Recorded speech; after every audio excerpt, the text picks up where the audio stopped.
नमस्कार, स्वागत है आपका डेली 24 भारत में। मैं हूं आपके साथ अनुप्रिया मिश्रा। आइए रुक करते हैं मध्य प्रदेश छत्तीसगढ़ की बड़ी खबरों की ओर।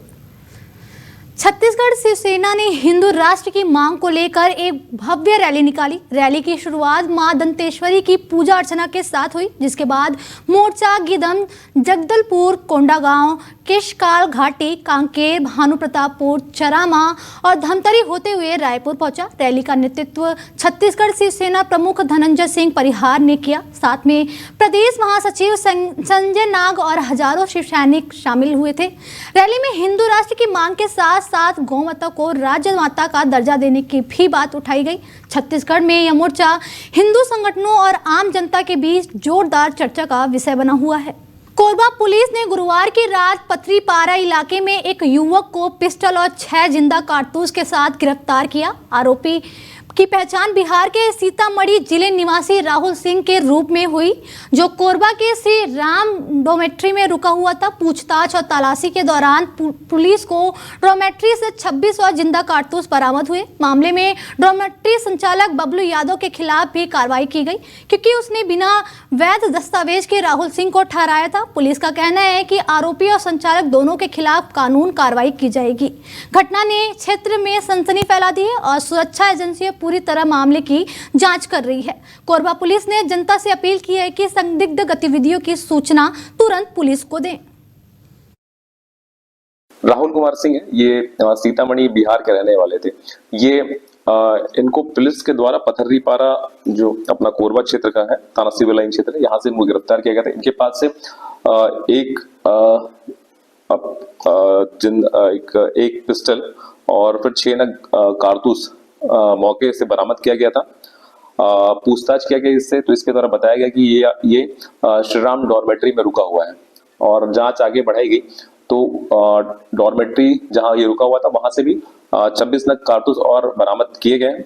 बबलू यादव है जो श्रीराम डॉर्मेट्री के संचालक हैं। इनसे इनके वहां रहने के संबंध में वैध दस्तावेज की मांग की गई थी। छत्तीसगढ़ धमतरी में 15 नवंबर से जिले में समर्थन मूल्य पर धान खरीदी की प्रक्रिया शुरू हो गई। किसानों में इस वर्ष भी उत्साह देखा जा रहा है। सुबह से ही किसान अपनी उपज लेकर उपार्जन केंद्रों पर पहुंचे, जहां पूजा अर्चना के बाद धान खरीदी का काम शुरू हुआ। जिले में 100 उपार्जन केंद्र बनाए गए, जबकि 1,22,800 किसानों का पंजीकरण किया गया। किसानों की सुविधा के लिए केंद्रों में बारदानों, छायादार बैठने की व्यवस्था, पीने का पानी और चबूतरों का इंतजाम किया गया। धान खरीदी की सुचारू प्रक्रिया के लिए 100 नोडल अधिकारी और समिति स्तर पर निगरानी समिति का गठन किया गया। साथ ही अवैध भंडारण, परिवहन और पुनर्चक्रण रोकने के लिए तहसील स्तर पर उड़नदस्ता दल बनाया गया, जिसमें राजस्व, मंडी, खाद्य, सहकारिता और किसान विभाग के अधिकारी लगातार निगरानी करेंगे। यह पहल किसानों के उनकी उपज का सही मूल्य दिलाने में मदद करेगी और धान खरीदी प्रक्रिया को पारदर्शी बनाएगी। आज 15 नवंबर को पूरे प्रदेश में, छत्तीसगढ़ में माननीय मुख्यमंत्री जी के निर्देशन में, उनके कार्यकाल में धान खरीदी प्रारंभ किया गया है। आज यूं कहें कि धान खरीदी तिहार के रूप में इसको अपन मना रहे हैं और समस्त जगहों पे सभी उपार्जन केंद्रों में धान की खरीदी को आज प्रारंभ किया जा रहा है। पूरी व्यवस्था शासन प्रशासन के द्वारा की गई है और आज से निरंतर जब तक के पूरे किसानों का एक एक दाना नहीं खरीदा जाता तब तक धान की खरीदी जारी रहेगी। सबका धान खरीदी किया जाएगा और इसके लिए पूरी व्यवस्था, बारदाना है, उपार्जन केंद्र की साफ सफाई है, बिजली की व्यवस्था है, पानी की व्यवस्था है। आज 15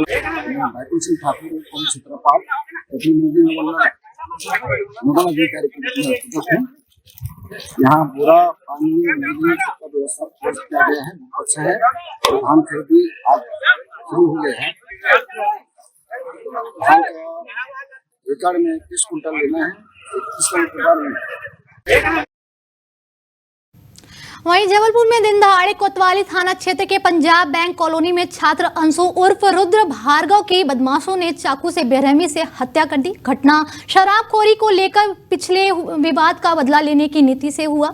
3 दिन पहले मृतक का आरोपियों के पिता से विवाद हुआ था, जिसमें समझौते के बाद सुलह किया गया था। अंशु प्राइवेट नौकरी के साथ पढ़ाई भी कर रहा था। हत्या के आरोपियों में हर्ष दुबे, दीपक मिश्रा, आर्यन दुबे और शिवम कोरी शामिल बताए जा रहे हैं। शव को पोस्टमार्टम के लिए भेज भेजकर पुलिस ने जांच और आरोपियों की गिरफ्तारी शुरू कर दी है।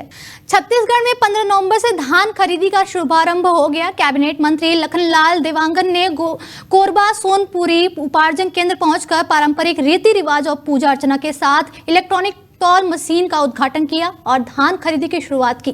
किसानों में उत्साह का माहौल बना हुआ है। हड़ताल के चलते धान उपार्जन केंद्रों की व्यवस्था की गति धीमी पड़ी है। कई केंद्रों में अभी बारदाने नहीं पहुंच पाए। जिले में 41 समितियों के माध्यम से 65 उपार्जन केंद्रों में किसानों से समर्थन मूल्य पर धान खरीदी शुरू होगी। इसके लिए जिले के लगभग 49,000 से अधिक किसानों में पंजीयन कराया गया है। जिला प्रशासन ने वैकल्पिक व्यवस्था के तहत समिति कर्मचारियों के स्थान पर सुविधा अनुसार सहकारिता, धान कृषि विभाग एवं जिला सहकारिता केंद्रीय बैंक के अधिकारियों को धान उपार्जन हेतु उपार्जन केंद्रों का प्रभारी बनाते हुए आदेश भी जारी कर दिया है। प्रदेश में धान खरीदी को लेकर अब सियासत गरमाने लगी है। सहकारी समिति के कर्मचारियों के हड़ताल पर चले जाने से शासन पर विपक्ष ने हमला बोला।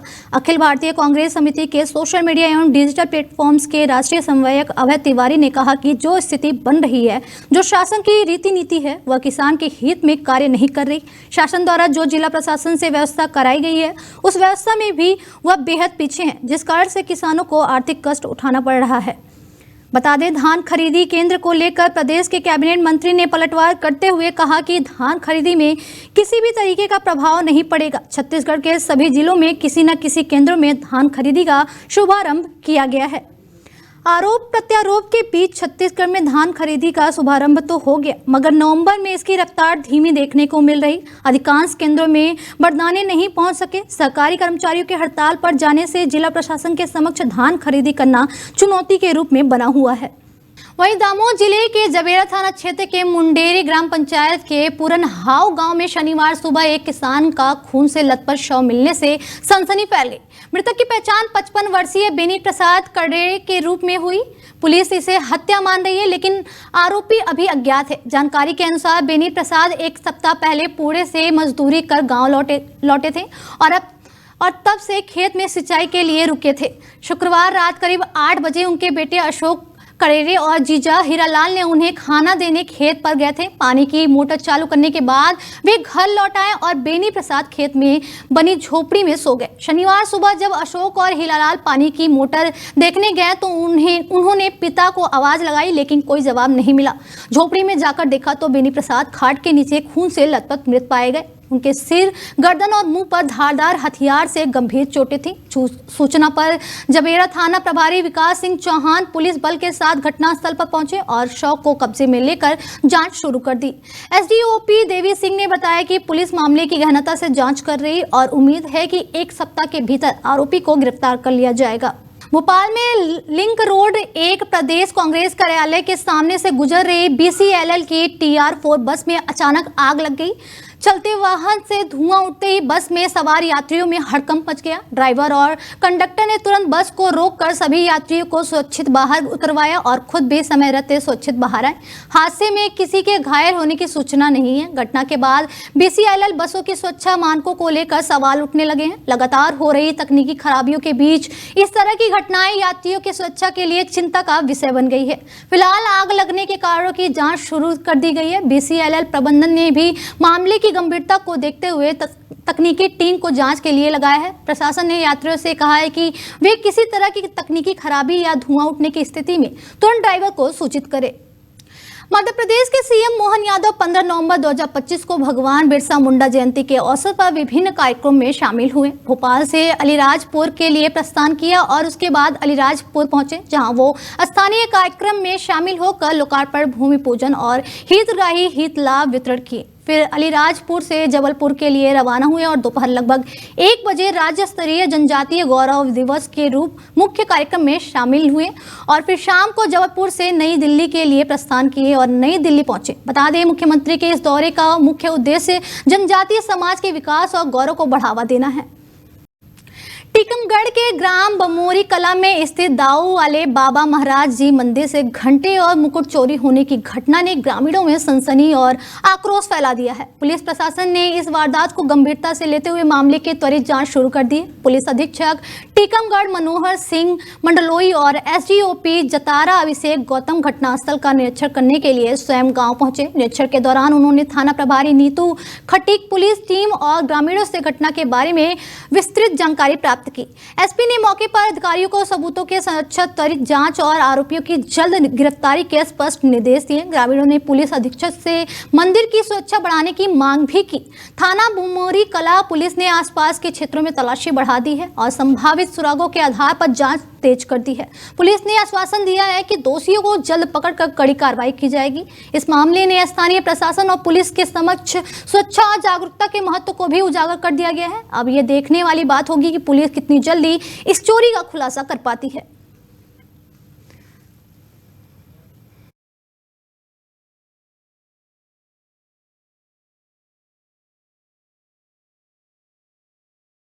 वहीं भोपाल की राजधानी मध्य प्रदेश के वक्फ बोर्ड के अध्यक्ष को पथ संचालन पर फूल बरसाकर स्वागत करने के बाद सर कलम करने की धमकी मिलने की घटना ने सनसनी फैला दी।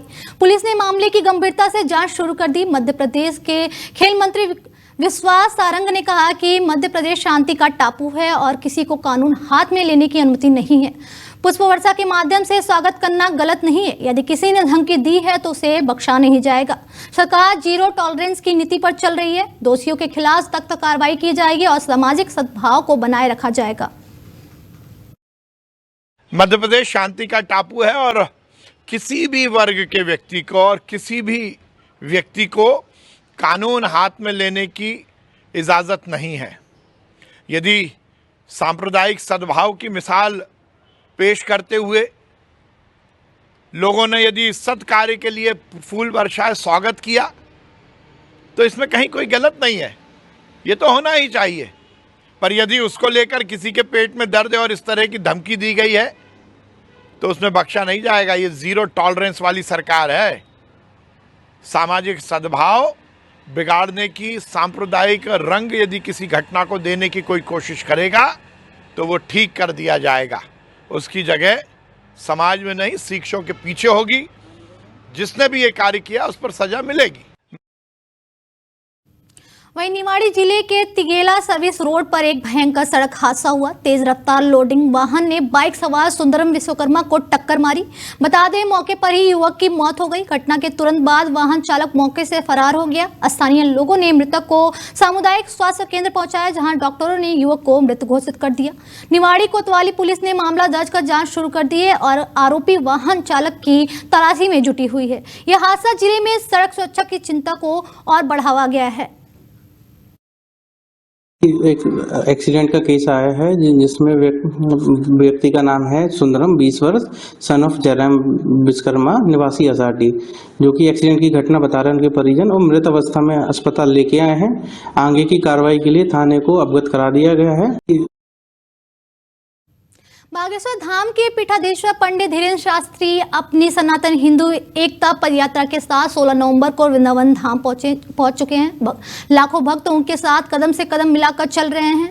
आज पदयात्रा अपने अंतिम पड़ाव पर पहुंची, जिसका समापन मध्य प्रदेश के मुख्यमंत्री डॉक्टर मोहन यादव समेत भारी संख्या में श्रद्धालुओं की उपस्थिति में किया गया। डेली 24 भारत की टीम वृंदावन में पहुंची, जहाँ बाबा बागेश्वर और श्रद्धालुओं से बातचीत की गई। भक्तों ने यात्रा को रोकने का प्रयास करने वालों पर नाराजगी जताई। इस यात्रा का विरोध कुछ नेताओं ने भी किया था, जिसमें दामोदर यादव शामिल है। वृंदावन में उत्तर प्रदेश पुलिस की कड़ी सुरक्षा व्यवस्था देखने को मिली। पुलिस अधिकारी अनुज चौधरी ने बताया कि कार्यक्रम को सुरक्षित और सुचारू रूप से संचालन के लिए विशेष प्रबंध किए गए हैं। बाबा बागेश्वर ने इस पद यात्रा को पूर्ण सफल बताया है। देखिए, निश्चित रूप से यात्रा तो अद्भुत हुई, भव्य हुई, दिव्य हुई। बस उद्देश्य पूर्ण हो, हिंदू संकल्प लेकर जाए, यही मन में हमारी एक चिंता है। सामाजिक समरसता के भोजों ने गांव-गांव में बहुत कार्य किया। लोगों ने शपथ ली हिंदू एकता के लिए, सामाजिक समरसता के लिए। ये बहुत बड़ी बात थी। दूसरी बात, हिंदू अपना डर छोड़कर घर से बाहर निकला तो पूरे वर्ल्ड में ये संदेश आ गया कि हम हिंदू एक। तीसरी बात, हिंदुओं में अब जागृति आई। बस कालांतर में भारत का पूरा हिंदू एक हो जाए, यही कामना हम भगवान बांके बिहारी से इस पद यात्रा का प्रतिफल चाहते हैं। 4 धाम से आज 3.0 की यात्रा का भी आप यहाँ से आज करेंगे। बागेश्वर धाम के पीठाधीश्वर पंडित धीरेन्द्र कृष्ण शास्त्री जी का जो पद यात्रा है वो अंतिम पड़ाव पर है। उत्तर प्रदेश की पुलिस पूरी व्यवस्था में, हमारे साथ अनुज चौधरी जी हैं। आज सर, पद यात्रा को लेकर किस प्रकार की व्यवस्था की गई है उत्तर प्रदेश पुलिस के द्वारा? महाराज जी की सुरक्षा के लिए 4 घेरे बनाए गए हैं, उनमें सभी में रस्सों के साथ में, और अंदर भी सिविल में पुलिसकर्मी साथ में लगे हैं, और हर आदमी को चेक करके अंदर भेजा जा रहा है। सुरक्षा व्यवस्था पुख्ता की गई है, कोई समस्या नहीं है। बागेश्वर धाम के पीठाधीश्वर पंडित धीरेन्द्र कृष्ण शास्त्री 7 नवंबर से 16 नवंबर तक हिंदू एकता पद यात्रा निकाल रहे हैं। आज यात्रा का अंतिम पड़ाव है। आप ये तस्वीरें देख सकते हैं, लोगों के बीच में कितना जोश है। लोग हिंदू राष्ट्र बनाने के लिए काफी उत्साहित है। बाबा बागेश्वर हिंदू राष्ट्र बनाने की मांग कर रहे हैं। बाबा तैयार जय श्री राम होनी चाहिए, सनातन हिंदू राष्ट्र बनने चाहिए। लोग जो है हिंदू राष्ट्र के समर्थन में जिस तरीके से देखा जा रहा है, लाखों की तादाद में बाबा के साथ निकल रहे हैं। आप लोग कहाँ के? हम रायपुर से हैं। रायपुर शिष्य मंडल बागेश्वर धाम के शिष्य मंडल है। हम पदयात्रा के लिए सेवा देने आए हैं। अच्छा, कितने दिन से सेवा दे रहे हैं? हम तो अभी हमें 7 दिन का देना था। हमारे कुछ सहभागी 7 दिन की सेवा दे रहे हैं, कुछ लोग बीच बीच में आकर अपनी सेवा कंप्लीट कर रहे हैं। अच्छा, तो यहाँ दूर दूर से देश और दुनिया से लोग पहुंचकर इस पदयात्रा में सेवाएं भी दे रहे हैं।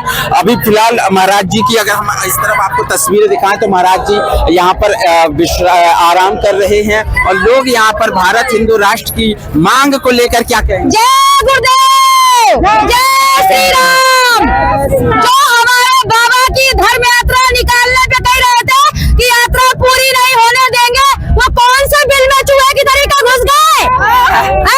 भारत में खाते हैं, भारत में सोते हैं, भारत में रहते हैं, भारत का पानी पीते, भारत को गाली देते। ऐसा कुत्तों को कल्पना शुक्ला और पूजा कानपुर की रहने वाली चैलेंज देते, रोक के बताओ जिस माई के लाल में दम हो। बिल्कुल, जो लोग जो है भारत हिंदू राष्ट्र की इस यात्रा को रोकने की बात कर रहे थे, वो आखिर किस बिल में चुप कर बैठे हैं, वो ये कह रहे हैं। काफी लोग यहाँ पर उत्साहित है, और भी लोगों से बात करेंगे। आप लोग काफी सेवाएं दे रहे हैं, कब से चल रहे हैं यहाँ पर?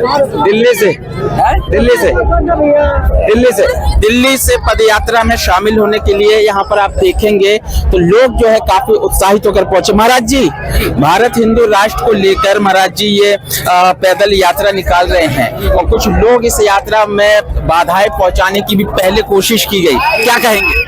ऐसा तो हर पहले सनातन धर्म के लिए तो लोग गलत करते ही हैं, और सबसे मेन चीज क्या, ये जन सहलाव है, ये किसी को रोकने से रोकेगा नहीं। ये जन प्रतिनिधि महाराज जी के सानिध्य में हो रहा है जो कार्यक्रम, इसे कोई रोक नहीं सकता। और सभी संत जो हैं इस भारत के एक छत के नीचे आ चुके हैं। बिल्कुल, पूरे देश और पूरे देश में जो सनातन धर्म को मानने वाले लोग हैं, आप देख सकते हैं यहाँ पर जो गुरुजी हैं, गुरुजी के शिष्य दोनों एक साथ नजर आ रहे हैं। भारत हिंदू राष्ट्र की मांग को लेकर ये पदयात्रा है। आप लोग कहाँ से चल रहे हैं, और इस मांग पर कितने आप लोग अडिग नजर आएंगे आने वाले समय में? हम इस मांग पर अपने पर खूब खरा उतरेंगे, और हम दिल्ली से चले हुए हैं। हम बागेश्वर बालाजी के सेवादार हैं, उन्हीं के शिष्य हैं, और आने वाले समय में 3.0 में भी पूरा ही हिंदू सनातन धर्म के लिए महत्वपूर्ण काम करेंगे। अब बिल्कुल एक बार आप चारों तरफ दिखा दीजिए कितना यहाँ पर जो भक्त हैं भारत हिंदू राष्ट्र के समर्थन में लोग यहाँ पहुंचे हुए हैं पदयात्रा को समर्थन देने के लिए। मैं बता दूं ये यात्रा अब अंतिम पड़ाव पर है, वृंदावन पहुंच चुके हैं, और यहीं से बाबा बागेश्वर अब 3.0 की भी घोषणा आज करने वाले हैं। लगातार बने रहे मेरे साथ।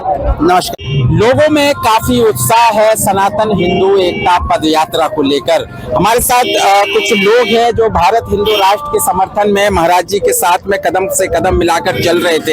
ये बताइए, सनातन हिंदू एकता पद यात्रा निकालने की जरूरत क्यों पड़ी? महाराज जी अकेले सड़कों पर निकल आए, पूरे हिंदुस्तान में एकता की जरूरत आखिर क्यों पड़ी? देखिए, सबसे पहले तो बागेश्वर धाम की जय, सनातन हिंदू राष्ट्र की जय। देखिए, आज के परिप्रेक्ष्य में, आज के समय में जो देखा जाए तो जो सनातन धर्म को मिटाने के लिए जो अनेक विधर्मी लोग लगे हुए हैं, जो जबरदस्ती लोगों को लालच दे करके जो धर्म परिवर्तन करा रहे हैं, तथा अन्य धर्मों के जो लोग हैं वो सनातन धर्म को नुकसान पहुंचा रहे हैं। और जो सनातन हिंदू आज सोया हुआ है, उन सबको जगाने के लिए परम पूज्य बागेश्वर धाम को यह यात्रा करनी पड़ रही है। और हम सबका भी कर्तव्य है कि परम पूज्य बागेश्वर धाम सरकार का हम सब लोग साथ दें। उन्हीं के साथ के लिए हम सब लोग मध्य प्रदेश MP के छतरपुर से हम सब लोग महाराज जी की इस यात्रा में सम्मिलित होने के लिए आए हैं। अच्छा, मध्य प्रदेश के छतरपुर और साथ ही साथ पूरे देश और दुनिया के लोग इस यात्रा का समर्थन कर रहे हैं। हिंदुत्व को इस यात्रा को रोकने की प्रयास भी की गई।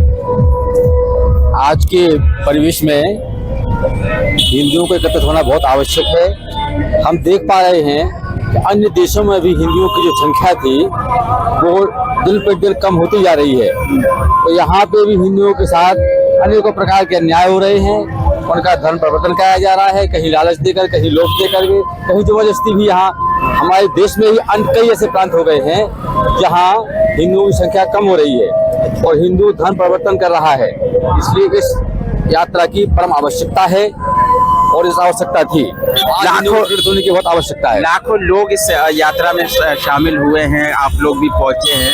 क्या कहेंगे, क्या लग रहा है इस भीड़ को देखकर? भीड़ को देख करके तो यही महसूस हो रहा है कि हिंदू इस समय पे एक हो रहा है, हिंदू जाग रहा है। और हमारी भी सभी हिंदुओं से यही अपील है कि सनातन हिंदू एकता में शामिल होकर के ये यात्रा तो वैसे आज विश्राम हो जाएगी, लेकिन इस यात्रा को विश्राम हो जाए, लेकिन मन में जो हिंदुत्व का हमारा जो जगा हुआ है उसको आगे भी इसी तरह हम जगा के चलेंगे अपना हिंदुत्व के लिए। बोलिए हिंदुस्तान की जय, हिंदू राष्ट्र की जय। तो भारत हिंदू राष्ट्र की मांग लगातार कर रहे हैं धीरेन्द्र शास्त्री जी। एक छोटे से गांव से एक बालक हिंदुस्तान में छा जाता है। जी बिल्कुल होना चाहिए, और हमारे जो सनातनी है वो ज्यादा से ज्यादा जुड़ने के कष्ट करें और हमारी सनातन धर्म यात्रा इसी प्रकार की चलती रहे, अनवर चलती रहे और धर्म से जुड़ते रहे। बोले सत्य सनातन धर्म की जय। लोगों में वहीं छत्तीसगढ़ राज्य में धान खरीदी का महापर्व शुरू होने को है, लेकिन सहकारी समिति प्रबंधन और ऑपरेटरों की अनिश्चितकालीन हड़ताल ने किसान की चिंता बढ़ा दी है। हड़ताल के कारण कई सोसाइटियों में ताले लग गए हैं और फसल बेचने के लिए आए किसानों को परेशानियों का सामना करना पड़ा। सरकार ने हड़ताल से निपटने और धान खरीदी को सुचारू रखने के लिए पंचायत सचिवों को धान खरीदी प्रभारी और समिति प्रबंधन की जिम्मेदारी सौंपने का आदेश जारी किया। लेकिन इसी वैकल्पिक व्यवस्था में शक्ति जिले की बड़े कटेकोनी सहकारी समिति के लिए एक मृत व्यक्ति को खरीदी प्रभारी और प्रबंधन नियुक्त कर दिया गया। इस आदेश ने शासन प्रशासन की गंभीरता पर सवाल खड़े कर दिए हैं। लाखों किसान फसल बेचने का इंतजार कर रहे हैं, जबकि प्रशासनिक तंत्र इस कदर बेखबर है कि उसे पता नहीं है कि जिसे जिम्मेदारी सौंपी जा रही है वह अब जीवित है भी या नहीं। विशेषज्ञों का कहना है कि यह केवल लिपिकीय भूल नहीं बल्कि धान खरीदी जैसे महत्वपूर्ण प्रक्रिया में संगठनात्मक गंभीरता की कमी को दर्शाता है। अब सवाल उठता है कि ऐसी लापरवाही का जिम्मेदार कौन होगा और भविष्य में क्या सुधार किए जाएंगे। घोर लापरवाही परिलक्षित हो रही है। छत्तीसगढ़ को धान का कटोरा किया जाता है, कहा जाता है, और छत्तीसगढ़ के किसान अपनी गाढ़ी कमाई को धान को समिति सहकारी विभाग के माध्यम से सरकार को बेचते हैं। 15 नवंबर से धान खरीदी शुरू होना था। सचिव का नियुक्ति, एक तरफ ऑपरेटर और विभाग के लोग धरना प्रदर्शन हड़ताल कर रहे हैं, अपना काम बंद कर दिए हैं। छोटा सा मांग उनका है, 2-4 मांग। उनका एक ही मांग था कि जो पूर्ववर्ती कांग्रेस के भूपेश बघेल सरकार जिस तरह से धान खरीदी कर रहे थे उसी तरह सुचारू से धान खरीदी किया जाए। एक तो विचारों का मांग पूरा नहीं किया था, ऊपर से सचिव शक्ति जिले के डभरा ब्लॉक के कटेकोनी में जीत राम नाम के सचिव, जिसका बहुत समय पहले निधन हो चुका है, उसको खरीदी केंद्र का प्रभारी बना दिया गया है। बताइए भला शासन किस कुंभकरीय नींद में सो रहा है, किस तरह से ये शासन चला रहे हैं, और प्रशासन ये घोर लापरवाही है। हमारे प्रदेश में भारतीय जनता पार्टी की सम्माननीय विष्णुदेव साय जी की सरकार है, जो सरकार सबके हित के बारे में सोचती है। क्योंकि अभी धान खरीदी प्रारंभ होनी है और हमारे सेवा सहकारी समिति के जो कर्मचारी हैं वो हड़ताल में गए हैं और धान तो खरीदना है, इसलिए सरकार जो है धान खरीदने के लिए तत्कालिक उपाय सोची और जो कर्मचारी हड़ताल में हैं निश्चित रूप से हमारी सरकार उनके जो जायज़ मांग है उसके लिए विचार कर रही हैं और बड़े स्तर में चल रही है, विचार मंथन चल रही है। कहीं ना कहीं जल्द समाधान भी निकल जाएगी। और रही बात, आपके माध्यम से मुझे भी पता चला है कि यानी धान खरीदी के लिए हमारे एक मृत कर्मचारी को धान प्रभारी बनाएगा करके, तो मैं जो जानकारी मैंने लिया है तो बताऊंगा आपको कि वो कर्मचारी बहुत ही कम दिन हो रहा है मृत हो गया था। इसलिए हो सकती है हमारी जो जिला स्तर के अधिकारी कर्मचारी हैं उन लोगों ने बारीकी से नहीं देखा। हमारे प्रदेश में भारतीय जनता मेरे साथ ही इस बुलेटिन में इतना ही। दीजिए इजाजत, नमस्कार।